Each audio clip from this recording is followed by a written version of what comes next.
What's up, everybody? On this week's episode, I'm going to be talking about toxic clothing. So if you're a woman or you're a man or non-binary, whatever the hell you call yourself, if you wear bras, your boobs are literally sitting in toxic chemicals. If you're a guy and you wear boxers and you have balls, your balls are legitimately in some toxic chemicals. On this week, this topic is going to be high levels of BPA found in name brand sports bras, shirts, and that's according to this latest research. So according to the Center of Environmental Health, an advocacy group focused on toxic chemicals and products, testing showed that bras and shirts contained more than 22 times the amount of BPA considered safe under California standards. So in the United States, what I've learned is that California has some of the most more stringent regulations when it comes to chemicals or what our clothes are made of. So California's got that going for it. So BPA is used to make certain types of plastics, and it's widely used in almost every industry. The sports bras listed in this investigation are Athleta, Pink, Asics, The North Face, Brooks, All in Motion, Nike, and Fila. The sport brands the shirt brands include The North Face, Brooks, Mizuno, Athleta, New Balance, and Reebok. The CEH said so far their investigations have only found BPA in polyester-based clothing with spandex. This Fox News station reached out to the various brands for comment, and North Face responded with the following statement. At the North Face, our commitment to product safety is uncompromising, as is our compliance with all local, state, and national laws regarding product safety. We are aware of the notice published by the Center for Environmental Health and are investigating the allegations. A Brooks running spokesperson said BPA is banned in Brooks products, and the company has a stringent testing requirements for all their apparel. So, what is BPA? Bisphenol A, or BPA, is a chemical used in plastics manufacturing, and according to the U.S. Environmental Protection Agency, most metal food and beverage cans have a thin layer or a thin interior coating that contains BPA, and BPA is also used to make some types of receipts. Studies have shown that BPA can be absorbed through the skin and end up in the bloodstream after handling a single receipt of paper for even just a few seconds or a few minutes at a time. Sports bras and athletic shirts are worn for hours at a time, and if you are meant to sweat in them, so it's concerning to be finding out that there are such high levels of BPA in our clothing. BPA is considered an endocrine disruptive chemical, which can cause adverse health effects by interfering with our own normal hormone systems, either by mimicking natural hormones or by altering their production or breakdown. That's according to the Associated Press. Some research has shown that BPA can seep into food or beverages from containers that are made with BPA. Because of the controversy surrounding BPA, more brands have started advertising their products as BPA-free. A little more on this from CNN, talking about the same finding from the CEH. They said that BPA is found in a large number of everyday products, from water bottles and canned foods to toys and flooring. In adults, exposure to BPA has been linked to diabetes, heart disease, cancer, obesity, and, fellas, erectile dysfunction.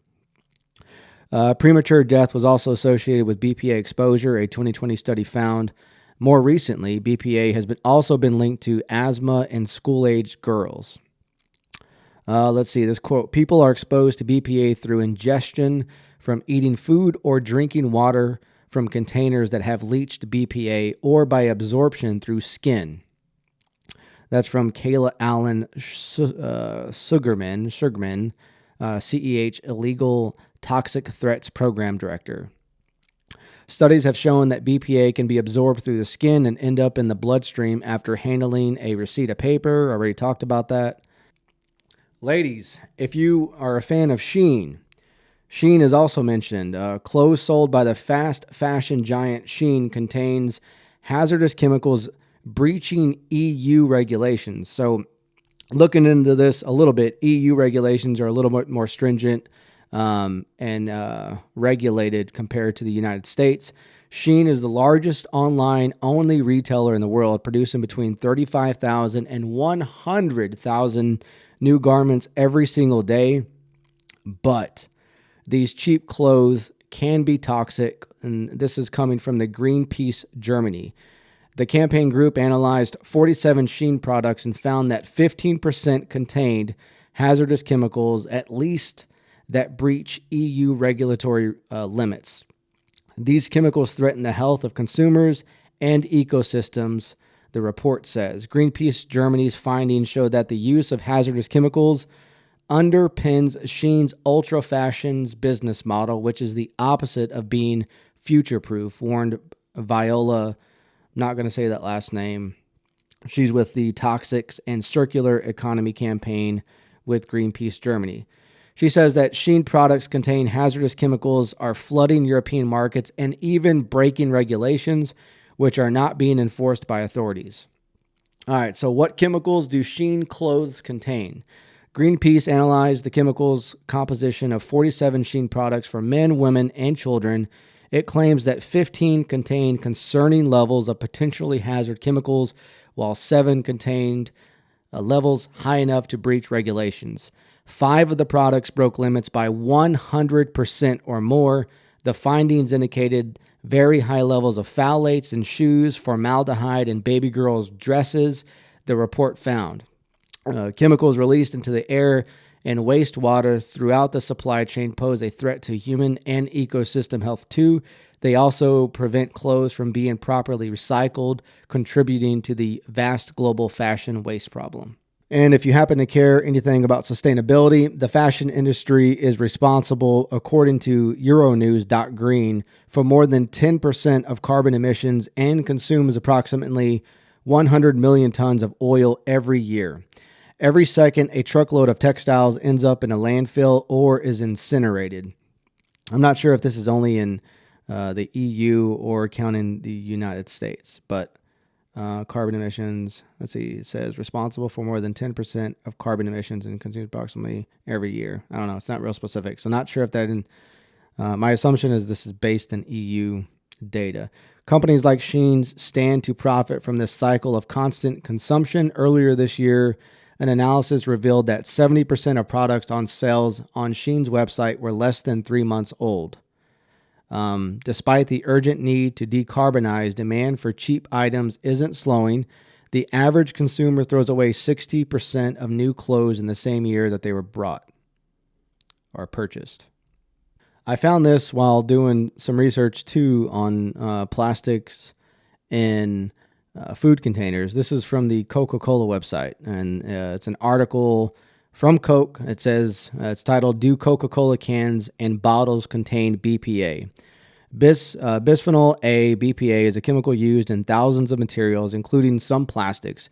This is Coke, use BPA in the linings of our beverage cans and in other packaging, such as metal caps. The linings protect the quality and taste of the beverage inside. They say extensive reviews have been conducted by regulatory agencies not only in Canada, but also Australia, the European Union, Japan, New Zealand, and the United States. These organizations include Health Canada, along with the U.S. Food and Drug Administration, or the US FDA, the European Food Safety Authority agency, which all have determined the trace levels of BPA found in can linings pose no risk to consumers. Let's see. BPA is a chemical used worldwide in making thousands of materials, including some plastics, coatings, and adhesives. Virtually all metal cans used for food and beverage products are lined on the inside with a coating that uses BPA as a starting material. They say this coating guards against contamination and extends the shelf life of foods and beverages.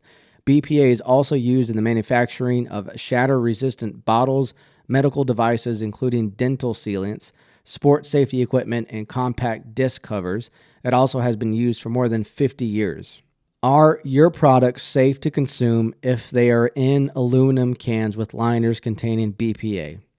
They say independent scientists have thoroughly reviewed the data and have assured us that our beverage cans pose no public health risk.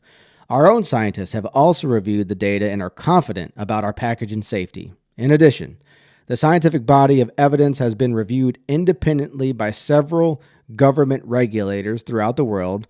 These regulators have repeatedly stated that current levels of exposure to BPA through beverage packaging pose no health risk to the general population, including children. This is directly from Coke. Aluminum can liners that use BPA are in the industry standard and have been used safely for more than 50 years. In fact, they have improved food and beverage safety by providing protection against food-borne diseases. A little more on Coke. They say the clear scientific consensus is that there is no risk to the public from the minuscule amounts of BPA found in Coca-Cola or other beverage cans. I thought that was pretty interesting because it's like, it's like poisonous. It's been proven that it's poisonous. So why would you want even just a minuscule amount? I almost like equate that into like, what if Seven Dust tasted good? What if like Seven Dust tasted like salt? Would you put just a little bit of Seven Dust on your food if you know it's poisonous? Like, what's the difference? To me, like, is that too simplistic to think of things like that? Like, if Seven Dust tasted like Nutella, would you rub that shit on your bread knowing that it's poisonous? That's basically what I'm reading. Like, if you use just a little bit, it's not that bad for you. I started diving into regulations around comparing against the U.S. So the U.S. is pretty lax when it comes to chemical regulations compared to like the European nations. So this article from EWG.org, they say that the EU and other countries have banned or limited more than 1,600 chemicals from personal care products. So I know we were talking mostly about food, and we'll get to that, but I wanted to see like what's the difference? Like, what do other countries look like compared to the United States? And they say that EU and other countries have banned or limited more than 1,600 chemicals from personal care products, but regulators at the Food and Drug Administration prohibit just 9 for safety reasons. A few states have stepped up to protect public health. California and Maryland have banned 24 chemicals from cosmetics. Recent laws in California and Colorado prohibit toxic forever chemicals known as PFAS or PFAS from being added to cosmetics, but our antiquated cosmetic laws need to be updated so potentially harmful ingredients banned in other countries are no longer used in hundreds of products Americans use every single day. This is from the Huffington Post. In the U.S., a few issues make additive approvals a little more lax. Among them is a loophole known as GRAS or GRAS, meaning generally recognized as safe, which came into place due to the 1958 Food Additives Amendment, according to Thomas Galligan, the principal scientist for food additives and supplements at the Center of Science and the Public Interest, or the CSPI. Thomas says the food industry is allowed to self-determine that a substance is generally recognized as safe, allowing it to bypass the Food and Drug Administration. He also said that the European Union has no equivalent process. Additionally, in the U.S., we have a large number of additives that are grandfathered into the supply chain.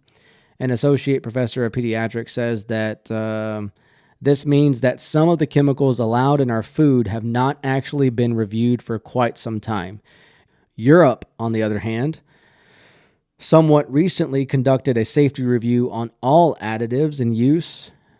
In the U.S., we have no regulatory mechanism to go back and evaluate all the additives in the food supply. Certain additives could immediately raise red flags, including those not allowed in the EU.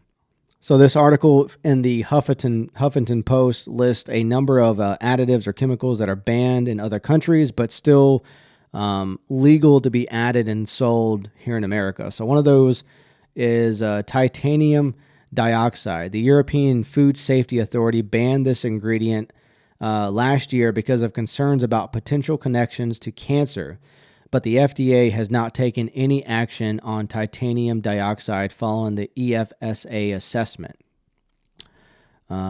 European research determined that while the data is not conclusive, a cancer link could not be ruled out, which makes this additive concerning for daily use. So I don't want to be all doom and gloom. I want to leave you with some tips that I found on things that you could do to possibly avoid toxic chemicals or BPA found in clothing. So to kind of cover everything, BPA or bisphenol A is commonly used in clothes. It is involved in the manufacturing of many synthetic fibers. So basically anything that is stretchy, materials including polyester, nylon, and spandex. All that great shit that we love to wear, all those beautiful yoga pants that girls wear, all that shit. Exposure to BPA is linked to many harmful health effects, including obesity, diabetes, breast cancer, prostate cancer, reproductive diseases, infertility, blah, blah, blah. The list just goes on and on.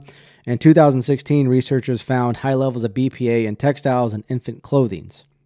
So what can you do to avoid some of this stuff? One thing you can do is buy toxic-free clothing, avoid synthetics, support companies that use natural, organic, and sustainable materials such as wool, linen, hemp, cotton, silk, and tinsel. Can you imagine? I don't know. I don't think I have any wool clothing. We're gonna be walking around looking like freaking people from the 1700s. Yeah, I think all my clothes are actually made from some type of synthetic material.